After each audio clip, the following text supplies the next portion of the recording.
It is time for the weekly digest. We're going to find out what our ministers have been up to this week.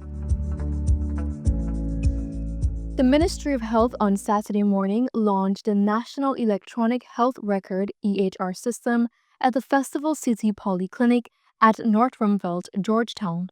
With a promise of efficient health services with faster care and innovation, Minister of Health Dr. Frank Anthony explained that this pilot program will reduce time wasting, the need for duplicate tests, and improve diagnosis. This will be done by ensuring the doctors, the pharmacists, laboratory staff, and others have access to the system to input information. This direction in which we are going, this is one that is absolutely necessary if we are going to deliver world-class health care to our people. So we want you to embrace this.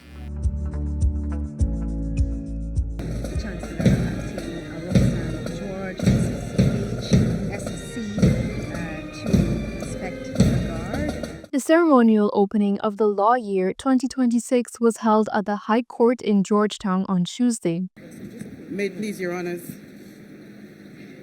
Honorable Chancellor of the Judiciary. The opening included the traditional call to order by the court-martial, followed by a ceremonial parade by ranks of the Guyana police force and the special sitting of the full bench of the High Court to mark the start of the new law year. This is the ceremonial parade on the occasion of the opening of Law Year 2026. Delivering his remarks, Attorney General and Minister of Legal Affairs Mahabir Anil Nandlal said that there is an urgent need to reform the way the legal profession operates and is regulated. We have not had changes of any fundamental nature in the legal profession, the way it functions, the framework within which it functions, and its rights and responsibilities since independence. Every endeavor of national life has transformed since independence. In the medical field, for example, you have strict regulations regarding continuing education. You have the medical profession now moving into telemedicine and digitization and digitalization of the profession itself, as well as its complex medical procedures. Juxtapose that against the legal profession, and we have not made any changes of an appreciable nature in that regard. And this stagnant state simply can't continue.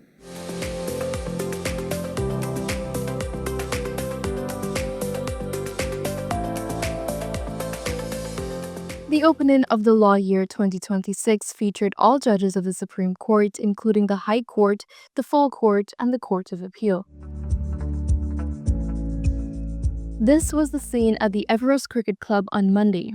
Fisher folk from Region 4 gathered here to receive their financial assistance, a commitment made by President Irfan Ali. Minister of Agriculture Zulfikar Mustafa pointed to the scale of government spending aimed at strengthening the sector. When you look at the fishing industry today in our country, you have seen massive investment taking place. For example, the catchment area that the fisher folks are from the various areas in this part here, from Ogle to Grove. So it's Ogle, Yelindal, Meadowbank, Grove. If we look at these landing sites, we have expended large sums of money to rehabilitate these sites. We have made these sites more comfortable. We have put in the basic facilities, sheds. We have to build back the wharf, the old Meadowbank wharf. We have rebuilt that wharf there at Meadowbank. We have put in a number of systems there. So millions of dollars we have expended because we want the fishing industry to be resilient. With over 2,000 fisherfolk in Region 4 alone, the total government investment amounts to over $300 million. Residents of Canal Number 1 and the Neighborhood Democratic Council (NDC) are encouraged to get involved in efforts to improve community drainage and infrastructure. On Monday, Minister of Local Government and Regional Development Priya Manik Chand assured residents that their involvement means improvements will be inclusive, sustainable, and responsive to their needs. Minister Manik Chand emphasized the government's commitment to open communication with citizens, noting that meaningful engagement is essential to identifying challenges at their roots and developing practical community-driven solutions. We believe an important part of what our duty is to you is to constantly connect with residents, with citizens, with businessmen, with businesswomen, with farmers, with children, with teachers to hear how it is we can better serve you. Also present at the Canal Number 1 outreach were Minister of Public Utilities and Aviation Deodat Indar and Minister within the Ministry of Agriculture Vikash Ramkasoon. Ministers Manik Chand and Indar assured residents that the government stands firmly behind them, especially the farming community, whose pride in its produce sustains the area's long-standing reputation for abundant fruits and vegetables. 50 people from the Amerindian village of Karasabai in Region 9 will gain meaningful employment as the government moves to upgrade the current airstrip. Costing an estimated $993 million, the new runway will be transformed into 8 inches of thick, rigid paved concrete spanning a length of 3,000 feet by 50 feet with a strength of 5,000 psi. Some 50 navigational lights will also be installed along the strip, allowing night operations in the event of an emergency. Construction will begin on January 19th and completed in April this year. This model of development, where the government of Guyana, through the Special Projects Unit, has been working with communities to do two things: ensure there is employment and add to economic activity, but at the same time delivering infrastructural development. Residents of Efield Sophia will soon be benefiting from improved traffic flow and connectivity.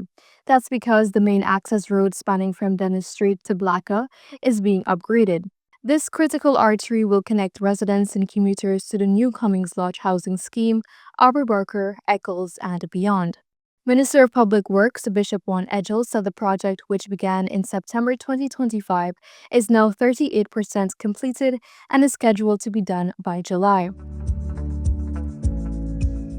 The government has launched a modernized search and rescue information and management system. The goal is to strengthen Guyana's capacity to respond to emergencies and save lives.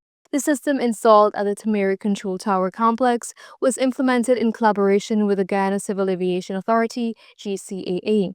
Addressing the launch of the system on Monday, Minister of Public Utilities and Aviation, Deodat Indar, described it as a life-saving framework. When you get in a stroke or a heart attack, they got something called the golden half hour, the golden hour.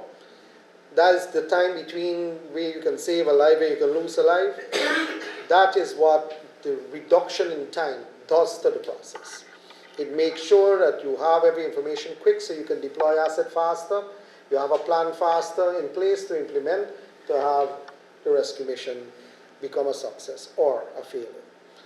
And this system, all it does, it makes that process faster, more reliable, and we can have a search and rescue plan implemented quicker than we have done in the past. The system was supplied and installed by Canadian firm Intelcan Technosystems Inc. in collaboration with the International Aeronautical and Maritime Search and Rescue at a cost of $123 million. Minister Indar confirmed that 16 individuals from a number of agencies have been trained as search and rescue mission coordinators. It is also worth pointing out that the government is moving to construct a maritime search and rescue center at Kingston, which is expected to mirror the system at Tamari. And with that, we have wrapped up another week of the Weekly Digest, where we highlighted Guyana's path to transformation. Do join us again next time.